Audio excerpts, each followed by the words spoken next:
The best time to get your money right was yesterday. The next best time is today. I know, I get it. I've been there. Credit card debt, bills piling up, and not taking those calls. I was making good money, but still living paycheck to paycheck. I didn't know what I didn't know. I was embarrassed and I was ashamed. Can you relate? But I have good news. You can take action today. It's not too late. Hi, I'm Dignity Coach MarieYolaine, and I am here to empower you to reclaim dignity in your finances.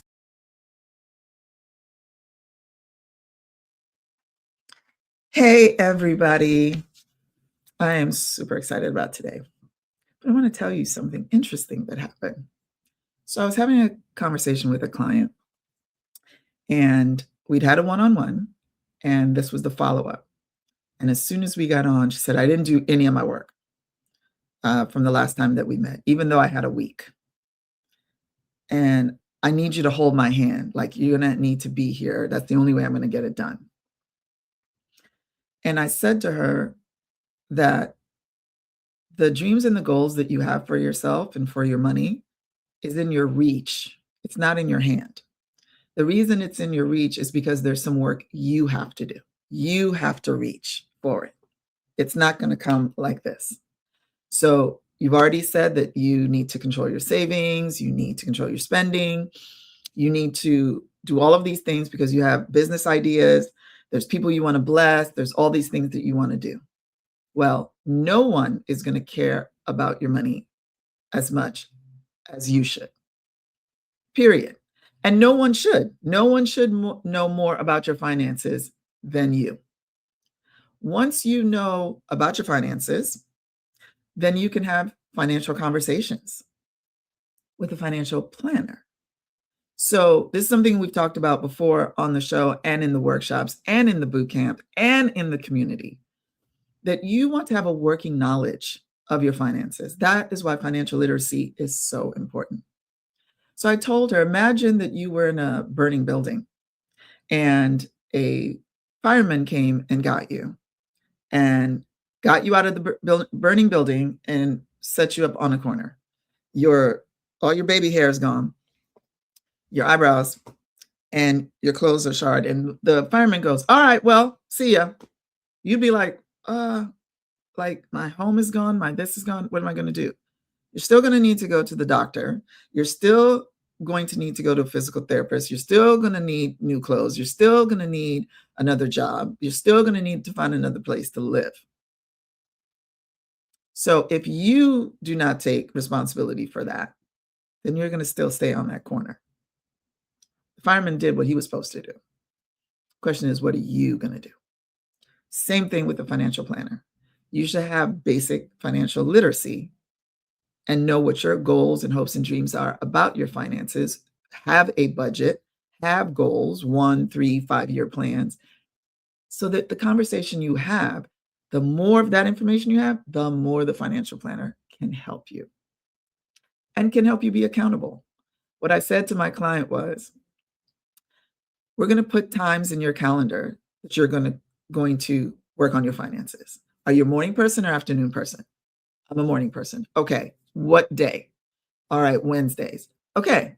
So she put Wednesdays, 8 a.m. That was the time that she felt she could commit to doing her homework and also just checking up on her finances, checking her accounts.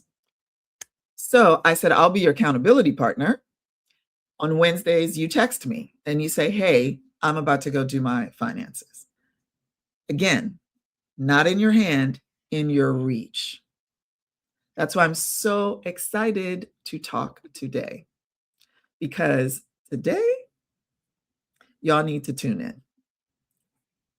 Focus Fire fam, today I'm excited to welcome a trusted guide to myself first, but in the world of financial clarity, Jarrett L. Jacobsen. He's a CFP and a CRPC, which he's going to tell us exactly what those things are. So I'm not going to even try. But with over 23 years of experience, Jarrett helps individuals and families simplify their finances, reduce uncertainty, and build long-term confidence around their money as a certified financial planner and chartered retirement planning counselor. See, there you go. He specializes in creating personalized strategies across investing, tax planning, retirement, insurance, and estate planning. What makes this conversation especially important is this: clarity doesn't come from earning more, it comes from understanding how your money is working together. And Jarrett has dedicated his career to helping people do exactly that. So please help me welcome to the Focus Fireside Chat, Jarrett Jacobsen. Hi, Jarrett. How are you? Good morning. Oh, I'm great. I'm so happy to see you. I know it's been a long time, but we kind of stay in each other's, how do I say, orbit? Orbit, yeah, definitely. Yeah. So I know in the short time, no, long time, it's been years, that you got married. You have a beautiful son who you just showed me his picture, Sailor, who's gorgeous. And I know your business continues to expand because I have sent folks to you because I know how important it is to be able to plan for your finances. Before we get into, I have some questions for you. Sure. The general one. Why do you think people are so hesitant about planning their finances? Because I'm sure you talk to people and they're like, no, I'm going to think about it. I'm going to do this. What do you think is the issue? I think it boils down to uncertainty and fear, right? At the end of the day, it's almost like I know when I go to the dentist, I'm like, I know I should be doing other things and I could be doing better, but I'm still doing good things. But a lot of times you feel unsure, or you feel maybe you're going to be judged, and you don't want to feel judged about past decisions or even restrictions about future decisions. So I love what you said. Fear. Fear. And there's an acronym for fear that's false evidence appearing real, that really holds people in bondage, especially because of money trauma that they have gone through. Also, fearing that they don't deserve to talk to a financial planner, that the financial planner was going to tell them things that they're like, oh, I don't know how to do that. Fear is the main thing. So I'm glad that you said that. And uncertainty, not knowing, and living in that area of confusion. So let me ask you, after more than 2 decades in this work, where do you see people experiencing the most uncertainty with their finances today? And what's the first step towards clarity? Sure. So I would say probably today, inflation and just the cost of living, rising prices for essential things, whether it be food, energy, healthcare, childcare, housing, they're a major burden. And this has led to many people scaling back in terms of savings. I think, and then you throw in economic and market volatility with the broader financial environment. We have shifting interest rates, policy changes from the administration. It makes long-term planning around investments and retirement feel out of reach. So what do you think is the first step that somebody could take towards So, clarity? yeah, so our lives are busy. Without a clear picture of what you want and a plan, it's easy to get distracted and sidetracked. My job is to help you filter out all of the noise, whether the noise from the news and social media or the noise from family and coworkers, and focus Mm, on really what's important to you and your goals.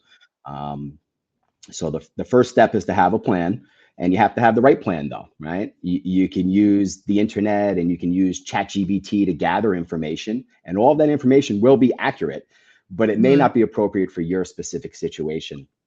And I mm, like to use this analogy: is if you're standing in Midtown Manhattan and I tell you, hey, you need to get to Wall Street, and I hand you a map of Chicago, well, that's not going to help you, right? So, having an advisor who has the wisdom and the experience to who's been through this to help you get there, I think that's really important. I agree. I agree 100%. Because at the end of the day, I would not try to fix my own car. I would not do my own dentistry. I'm going to brush my teeth regularly, but at some point, I got to go see the dentist, right? And I got to see the dentist regularly. And I think that's another thing that's important about having a financial planner is that it's not a set it and forget it. It's literally a relationship. So that when you have this plan is also going to change over time. You could get married, you could get divorced, you could have kids, you change Mhm. jobs. buy a house, you sell the house. All of those things are financial decisions that have financial impact. So having a planner to help you navigate through those things, I think is really important. So I agree with your answer. You help clients with investing, with tax planning, retirement, insurance, and estate planning. Why is it so important for people, especially high earners and business owners, to stop treating these as separate decisions and start seeing them as one connected strategy? So I think holistic planning is powerful because all of these decisions are interconnected. Every financial choice you make, whether it be investments, your taxes, your insurance or protection, retirement, estate planning, it affects the others. Treating them separately can lead to obviously inefficiencies and then missed opportunities. I'll give you an example. Mm, If you don't have a proper emergency fund, right, 3 or 6 months of emergency money set aside, and you need to fix your car or you need to replace the boiler in your home, you might have to use a credit card in which then you get charged 30% interest. So now, now it's costing you money on top of the cost for the repair. And now you have cash flow that has to go out towards that credit card company. If you lose your job or there's a death in your family, how does that impact the other areas of your financial life? Uh, mm, or the third topic that I like to talk to people about is if you have the stock market, let's just say it goes down 50% and your portfolio is loaded up in the high flying tech stocks of today, and it takes 10 years for those stocks to come back, how does that impact your child's education or your retirement plan? So it's important. They all are interconnected. I would say the best way to stop treating these issues separately is to have a practical framework. Start with a comprehensive vision, which is what I do with my clients. It's about your life, right? It's about your retirement lifestyle, your age, your family needs. If you have parents that need caregiving or you have children that need caregiving, your mhm, legacy plan. So I want to translate these goals and these visions into financial objectives for you. mm, I would say how I do that, to just expand on that, is your cash flow and budgeting, right? So that's the foundation for all your decisions financially. Will align your risk tolerance with your investment strategy, your time horizon. It's not just about having the highest return on your investments. Investments in money is really just a tool for financial freedom. And financial mhm. freedom is different to everybody. It's not the same for each person. So I also, at the end of the day, I also don't want you to be the richest person in the cemetery. I want you to enjoy the money. And I tell my parents, I hope the last check that you write bounces, which means you spent your money. Don't worry about me and my brother. We'll be fine. So you don't have to worry. Um, I love that. but it You also don't want comes back to taxes, and a lot of people today save the bulk of their money into their 401k. Uh, so you think about how are things going to be 20, 30 years from now? We know taxes are going to go up in this country. They're not going to go down. So we don't want to have all our money in buckets that are going to be taxed down the road. Little things here and there, right? Insurance and risk management, making sure your most important asset, which is you and your health, is protected. mhm. And then having estate plan set up, making sure your spouse or family has passwords for your accounts. Everything's paperless now. So these are little things that I make sure that we have a plan in place and they're all connected.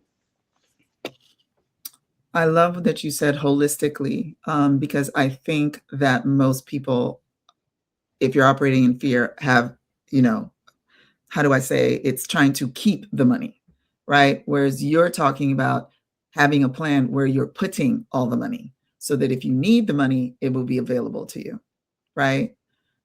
Correct. I loved what you said. You said you don't want me to be the richest person in the cemetery. Yikes. That's gonna stick. That's like never gonna forget that, right? Because at the end of the day, it's true. You can't take it with you, right? So No, having and also you said having your parents write that last check that it'll bounce because they know that they took care of their money. They taught you all how to take care of your money. So they're not worried about you and you won't be worried about Sailor, right? correct. It's Exactly. generational at that point, right? Warren Exactly. Buffett said that he has raised up his kids, he's trained them in the way that they should go so that when they became adults, they would not depart from that. And I think you said something really important in that it's important to what you've learned, you learn from your parents, and now you're training up your son as well, that he knows the Hmm. value of money right? And I know he's only 5, and you Yeah. just said he just figured out what Santa was and he's all excited. Yeah. Yeah. Yeah. But what do you think are the things you're gonna tell him so that he knows what the value of money is? That, Oh, all the things he got, it wasn't through, like, magic. yeah, I already started. So when we go out to stores and we go to places, he brings a little wallet with like Monopoly money around with him, and I tell him, "Hey, you want that car? We'll take the money out of your wallet and give it to me, and we'll buy the car, the little $5 car." And it's just teaching him that things aren't just magically given to you, right? And obviously, grandparents and family, they like to spoil children, and they want it, and that makes them feel good. But you also don't want him to grow up thinking that he can, get anything that you just because you want something doesn't mean you're going to get it, right? And that's the reality around life. If you want something in life, you have to go out and take it. You have to make it yours. You have to strive for that. Nothing's going to just get handed to you. So it does start when you're young, and I think that moral compass around going to church and family and being raised is important for sure. I 100% agree. So many people avoid financial planning because it feels intimidating. From your experience, what mindset shifts help clients move from fear or avoidance to empowered intentional action? Yeah, that's a good one. I can't tell you how many times I've had new clients come in the first time. They become clients, and then they come in the second meeting and they said to me, I was hesitant because I didn't want you to tell me how to spend my money, or I didn't want you to tell me how to manage my investments. And I always Ooh. laugh because I said, that's not my job. I never will do that. My job is to help Mm, empower you. And, you know, I said earlier, I think a lot of clients avoid it because they feel like they're being judged, or they feel like they're going to be restricted in the future. And that's just not what we're here for. The best athletes in the world, at times are Michael Jordan, right? The athletes today, they have coaches, they have nutritionists, they have trainers, they have therapists. You can mhm. be the best in your sport, but you still need help. And those people are empowering you to be better. And that's what I want to do. I want to empower people to be financially in a better position and accomplish their goals. So see, that was educational right there, because I do believe a lot of people think that it's a matter of giving up control, right? So Mhm. so that you're gonna, as you said, tell them what to do as opposed to be a partner with them and empowering them about their money. So when we think about that, if you thought of like what is the best avatar, what for you is like this is a good client? Like you talk to this person, you're like, okay, we're gonna click, things are gonna work. As opposed to someone who comes in and you're like, oof, this is different. So what is like the best client and what characteristics does that client have as opposed to someone that may need a little different help before they talk to you? Yeah, I think somebody who takes ownership and is motivated to take action. Those are the best clients. And it comes back to your original story and conversation to the start of the podcast here is that, Mhm. I can give you the best plan, the best recommendations, the best analysis, but the minute you walk out of my office or we finish our meeting, life happens.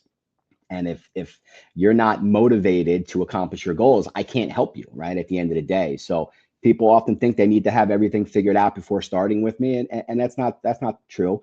It's Mm. about small intentional steps that compound over time, and starting imperfectly is better than not starting at all, right? There's no silver bullet or quick fix here. You have to take action. And I want you to feel ownership in what you're doing because it's your life, right? I'm doing that for my own life. I'm doing that for my client's life. I have over 200 different households that I'm helping plan actively from year to Mhm. year. And at the end of the day, I feel rewarded when you're putting your children through college, or you're buying that first house, or you're retiring finally. That's rewarding to me. And I want to see that happen for you. Okay. So then I'll ask you, what is the client that you're like, ugh, is it that they're hard-headed? Is it that they don't take your advice? What is the like, this is not a good fit? I would say probably somebody who, eh, at the end of the day is not taking any of my advice or any action, and they're just sort of doing it. And I don't mean that whereas, hey, I'm going to give you a second opinion on your 401k. I think you should add or supplement your investments with this. And they say, Mhm. I don't want to add international stocks, or I don't want to add insurance because I want to protect my family. I just think it's somebody who probably would just, they're not looking, they're not open to suggestions. They're not open to advice. And then obviously our relationship is not going to be great because I'm here to help. I'm here to help and give my advice. Nope, that makes perfect sense. And I think that's important because then you're talking about, again, a relationship. And I think that's what people don't often see, especially in the areas where I'm training Yes. people. Some people don't think that they can meet with a financial planner. And people ask me all the time, are you a financial planner? I'm not. What I do is prepare people to meet with someone like you. Mm. Right? So when I know that their mindset needs to shift, are they a person who's ready to execute? What is the blockages? Like when we have the 4 keys to master your money without a budget you hate. Budget is usually a bad word in most people's vocabulary. Mm-hmm. And that Oh yeah. it's, yeah, right? Like you say that and they're like, no. And again, anything associated with that, counseling, a financial planner, like it's all about feeling like you don't want to be controlled or being Yep. told what to do. But in essence, you definitely need to be told what to do because you don't know what you're doing. So let's just call it, what it is. And so when I see in the 4 keys to master your money workshop, I see how people's mindset change when they actually take their own inventory. I will tell you 9 times out of 10, they're like, oh my gosh, I do need to talk to somebody, right? I do Yeah. need to talk to a financial planner because I've reached the end of like either my knowledge or I know exactly how many credit cards I have. I know exactly how much I owe. I know exactly how much is in my 401k. I know what my dreams are when I want to retire. Okay, well, you're ready. You need to have a conversation with Jarrett because now you want to make the best decision possible because you're really ready to do that. So as we're rounding out a Yep. year and starting a fresh one, what is the advice that you're giving to your clients right now? It's the new year, right? So everybody thinks about after the holidays are over, they're gonna go back to the gym. We're gonna get back in shape, or we're gonna get our financial lives in order, and we want to, be committed towards our goals, and that's the most important thing. And then what ends up happening, as everybody knows, you get into February and March, and then all of a sudden, you kind of go back into your routine, you go back into your normal schedule. And at that point, the accountability aspect of my business is, hey, the time for talking about goals is over. It's time for action here. We got to make sure we're moving forward, and life's going to change, right? Life's going to happen.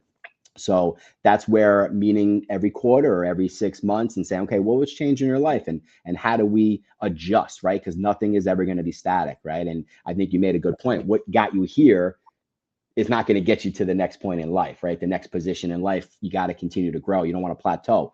So, as I can't tell you, at least once a day, somebody will say to me, wow, I feel like I'm talking to my therapist, or I feel, I'm sorry to, be in a therapy session with you. And I do a lot of that. There's a lot of emotional intelligence and emotional aspect of the money, right? So I Mhm. hope to hold you accountable for sure.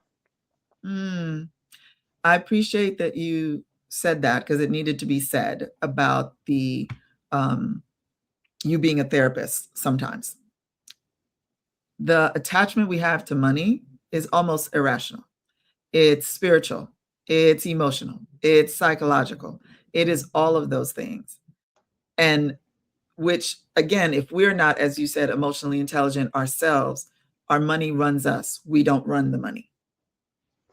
And a financial planner will definitely help a person with that because you also need another ear, right? And when I used to talk about you, even when I was referring you to someone, sometimes they're like, okay, well, you just said he kiboshed that idea. Because I said that that's what you were. You were my kibosh guy, right? That there are things that I said to you that you were like, no, I don't think you should do that. Right? Because sometimes we expect that whatever we're going to say, that your planner is going to be like, oh, yeah, do it. Yeah, that's fine. That's a yes person. That's a yes man or a yes woman.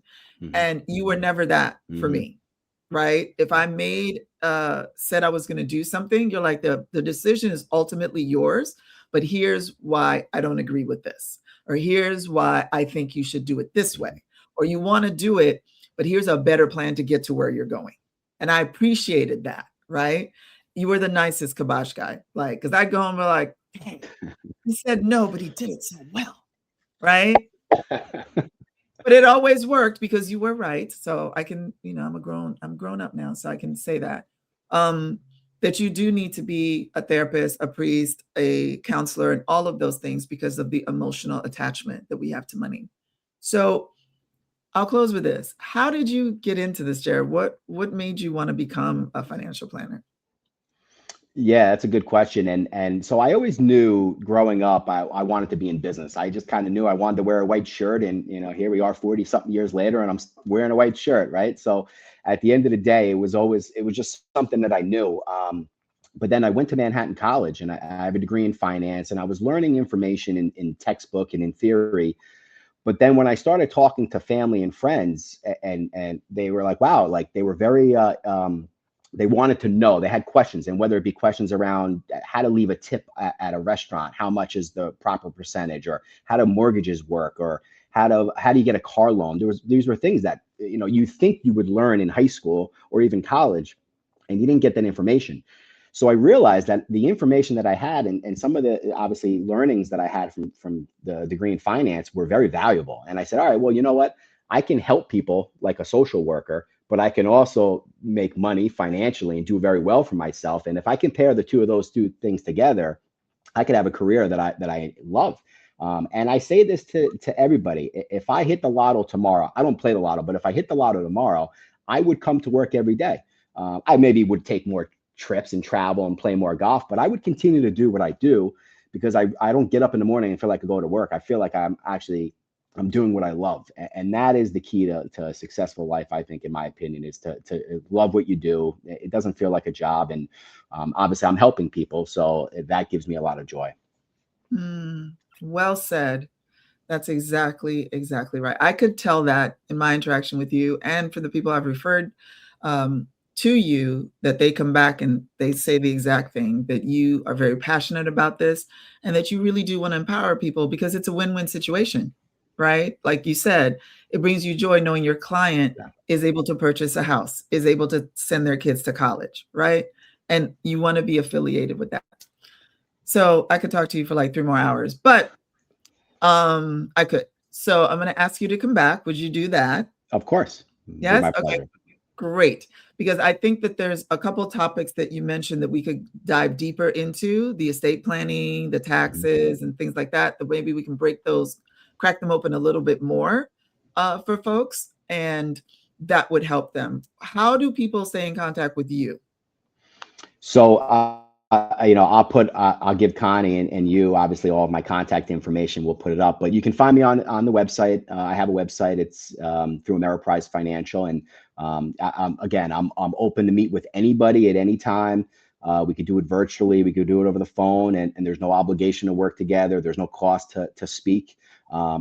We'll spend 30 minutes and we'll chat about what you have going on financially and what your goals are, and if it's going to be if it'll be a good fit, obviously, in our relationship. And that is important. It is a relationship, and I don't want to just help somebody 1 or 2 times. I want to help you, for the long term. And so I'm available to speak with anybody at any time. You just have to reach out.